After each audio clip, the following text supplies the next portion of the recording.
တငွေတင်လောင်းတစ်ခုကိုမိရှို့လိုက်ရာကနေထွက်လာတဲ့မိခိုးငွေတွေဟာမိုးရေတွေနဲ့ရောသွားပြီးတုတ်တန်တစ်ခုပေါ်ရွာချလိုက်တာကြောင့်အလောင်းကောင်တွေဟာဇွန်ဘီတရေတွေဖြစ်ပြန်လဲထမြောက်လာရာကနေစပြုပြီးတမျိုးလုံးကလူတွေဟာဇွန်ဘီတွေဖြစ်လာကြပုံကိုရိုက်ကူးပုံဖော်ထားတဲ့တရေဟာတာဆက်လန်းလေးကိုတင်ဆက်ပေးတော့မှာမို့ကျွန်တော်တို့ရဲ့အန်အော်ဘရီကတ် channel လေးကကြိုဆိုလိုက်ပါတယ်ဇလန်းလေးမစခင်မှာမြန်မာပြည်ကပရိသတ်များအနေနဲ့အဆင်ပြေမယ်ဆိုရင် VPN လေးဖွင့်ပြီးဝင်လာတဲ့ကြော်ညာလေးတွေကိုပြီးဆုံးအောင်ကြည့်ရှုပေးခြင်းအပြင်ကျွန်တော်တို့အန်အော်ဘ channel လေးကိုအားပေးထောက်ပံ့နိုင်ကြောင်းမေတ္တာရက်ခံပါတယ်ကဲအသင့်ဖြစ်ရင်စလိုက်ကြရအောင်စစ်ပွဲမှာတာဝန်ထမ်းဆောင်ရင်တိုက်ပွဲကြကတေဆုံးခဲ့တဲ့စစ်သားတွေကို try အောက်ဆင်တက်ငွေနဲ့ရောပြီးတန်စီပိုင်းတွေထဲထည့်သွင်းကပြန်တက်သွင်းဖို့စမ်းသက်စ조사နေတဲ့စစ်တပ်ရဲ့ရှိုးဝက်စီမံကိန်းတစ်ခုကနေတန်စီပိုင်းချို့ဟာတည်ယူပို့ဆောင်ရာလမ်းမှာအကြောင်းမျိုးမျိုးကြောင့်လိပ်စာမှာပြီးပြင်ပကိုရောက်သွားတာကြောင့်တာဝန်ခံစစ်ဗိုလ်မှူးတစ်ယောက်ဟာခေါင်းမိတောက်နေရပါတယ်နောက်တစ်ခါမှာတော့နယ်မြို့လေးတစ်မျိုးကစေးဘက်ဆိုင်ရာပစ္စည်းတို့လောင်ယုံမှာဝန်ထမ်းဟောင်းဦးစောကအလုတ်တင်အစ်စ်ကိုအလုတ်အကြောင်းတွေရှင်းပြလို့နေပါတယ်ဦးစောကကိုကြောက်အောင်ဆိုပြီးအရင်တုန်းကဖြစ်ခဲ့တဲ့ဇွန်ဘီတရေဇက်လန်းတွေဟာတကယ်ဖြစ်ခဲ့ရလို့ဂုံစာပြီးပြောပြနေပါတယ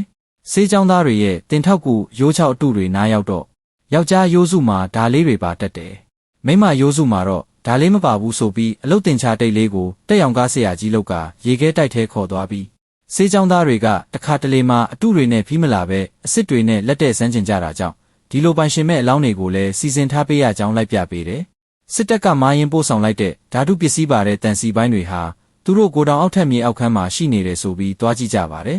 စီပိုင်းဖုံးဖွင့်ပြပြီးဒီအိုးကြီးကတော်တောင်းတာကွာဆိုပြီးလက်နဲ့ပုတ်လိုက်တဲ့အခါ try အောက်ဆင်တက်ငွေတွေယိုစိမ့်ထွက်လာပြီးသူတို့နှစ်ယောက်မေ့လဲသွားပါတော့တယ်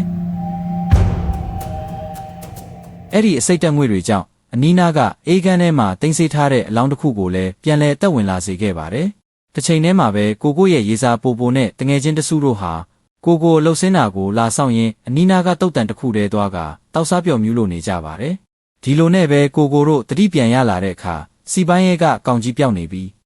အသက်ပြန်ဝင်လာတဲ့အလောင်းကောင်ကြီးကရေခဲတိုက်ကားကိုတွန်းရိုက်ထုနေပါပြီပုံပြန်သွင်းထားတဲ့တလိပ်ဆန်အယုတ်လေးတွေလည်းလှုပ်ရှားနေပါပြီ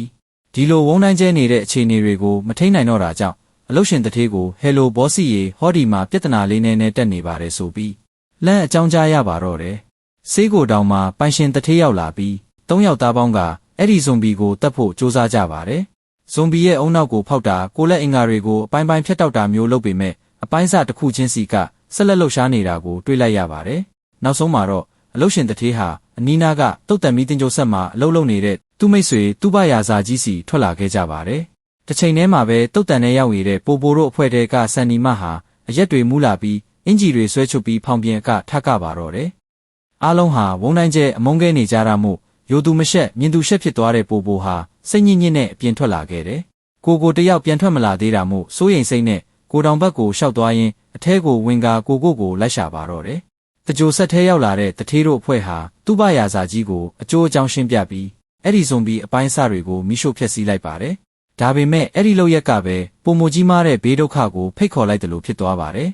်ဇွန်ဘီကိုမိရှို့ရာကနေထွက်လာတဲ့အစိမ့်ငွေတွေဟာကောင်းကင်ဘော်ကတိန်တွေနဲ့ရောနှောသွားပြီးရွာချလိုက်တဲ့အစိမ့်မိုးတွေဟာအနီးနားကတုတ်တန်တစ်ခုလုံးမှာရှိတဲ့အုတ်ကူတွေထဲစိတ်ဝင်ကမြေကြီးရဲကလောင်းတွေအားလုံးဇွန်ဘီအဖြစ်နိုးထလာပါတော့တယ်ရုတ်တရက်ရွာချလိုက်တဲ့မိုးကြောင့်တုတ်တန်တွေကဖောင်ပြင်ကပွဲလေးပျက်စီးသွားကကားပေါ်ပြေးတက်ကြပြီးပိုပြောင်းနေတာကိုတီးလိုက်ရလို့ဆေးကိုထောင်ရဲလိုက်လာကြတယ်ကိုတောင်ထဲကပိုတယောက်ဟာမြေအောက်ခန်းကအတန်ကြားလို့ဆင်းကြည့်တဲ့အခါစီပိုင်းတွေကထွက်လာတဲ့ရုပ်ပြက်စင်ပြက်စွန်ဘီကြီးနဲ့တိုးပါတော့တယ်ကြောက်လုံးလို့အခန်းငယ်တစ်ခုတည်းဝင်ပုန်းနေတဲ့ပိုကိုဇွန်ဘီကတတ်ဖို့ပြင်နေချိန်မှာတငယ်ချင်းတွေရောက်လာပြီးကဲတင်နိုင်ခဲ့ပေမဲ့သူတို့ရဲ့ကအရှိကြီးကောင်ကတော့အုံနောက်ဖောက်စားခံလိုက်ရပါတယ်ကြံလူတွေဟာအကြောက်တလက်နဲ့အပေါ်တက်ပြေးကမြေအောက်ခန်းတကားပိတ်ပြီးတုတ်တန်နဲ့ပြန်ပြေးဝင်ကမိုးခိုနေကြတယ်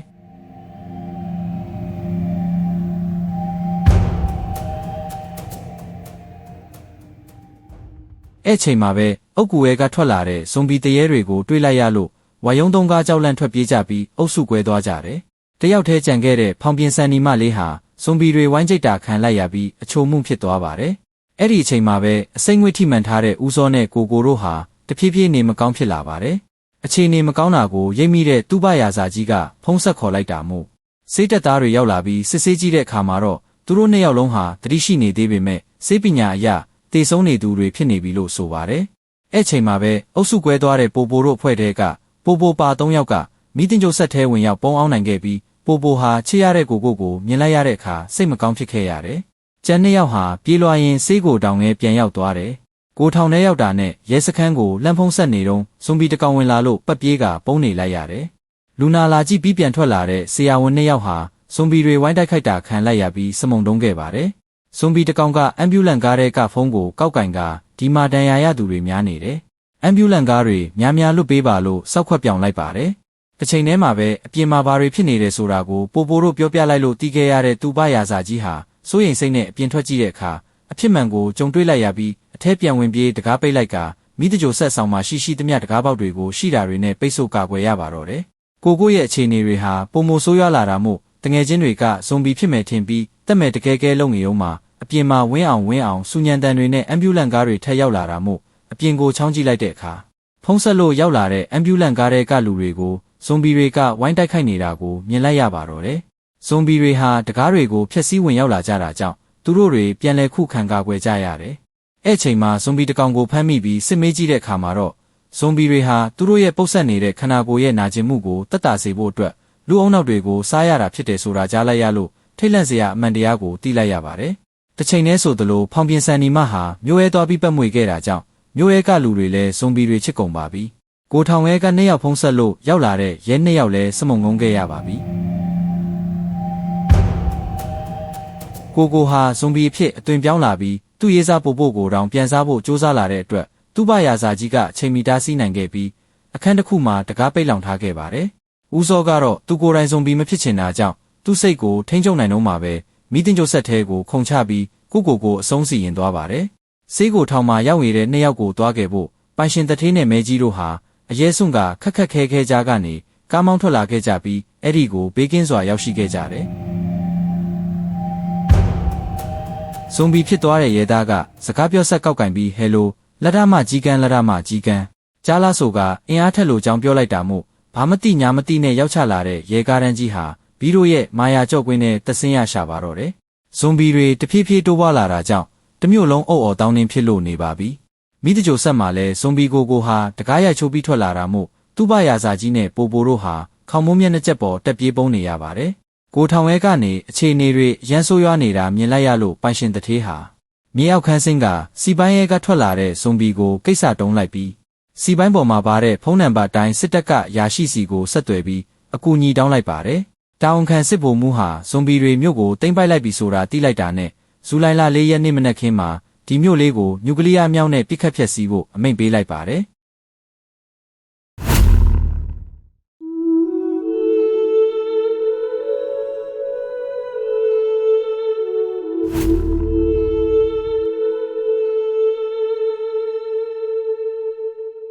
မြို့တစ်ခုလုံးပြကျသွားပြီးနောက်မှာတာဝန်ခံစစ်ဗိုလ်မှူးဟာသူ့ရဲ့အထက်လူကြီးကိုအစီအစဉ်အတိုင်းအောင်မြင်သွားပြီးထိခိုက်မှုနည်းပါတယ်လို့အစီရင်ခံနေပါတယ်။ဒါပေမဲ့သူမသိလိုက်တာကတော့နျူကလ িয়ার ပောက်ကွဲမှုကနေထွက်လာတဲ့မီးခိုးတွေက try အောက်ဆင်အစိတ်တက်ငွေ့တွေကိုလေထုထဲမှာပုံမကျဲပြန့်စွာပြန့်နှံ့သွားစေခဲ့တာပါ။ဇကားရဲ့နောက်ဆုံးမြင်ကွင်းမှာတော့အစိတ်မိုးတွေထပ်မံရွာသွန်းလာပြီးမြေကြီးရဲကဇွန်ဘီတွေရဲ့အော်ဟစ်တန်တွေနဲ့အတူကဘာပြက်ကပ်ပေးကြီးဟာဒုတိယအကြိမ်ပြန်လည်စတင်ခဲ့ပါတော့တယ်။ဇလန်းလေးကတော့ဒါပါပဲ။ပြီးဆုံးအောင်ကြည့်ရှုခံစားပေးတဲ့အတွက်အထူးကျေးဇူးတင်ပါတယ်။ဒီလိုဇလန်းကောင်းလေးတွေစက်တိုက်ကြည့်ရှုခြင်းရင်ကျွန်တော်တို့ရဲ့အန်အောဘရီကတ် channel လေးကို subscribe and like နှိပ်ပေးခဲ့ဖို့မေတ္တာရက်ခံပါတယ်။အားလုံးပဲစိတ်ချမ်းသာကိုယ်ကျန်းမာရှိကြပါစေလို့ဆုတောင်းပေးလိုက်ပါတယ်။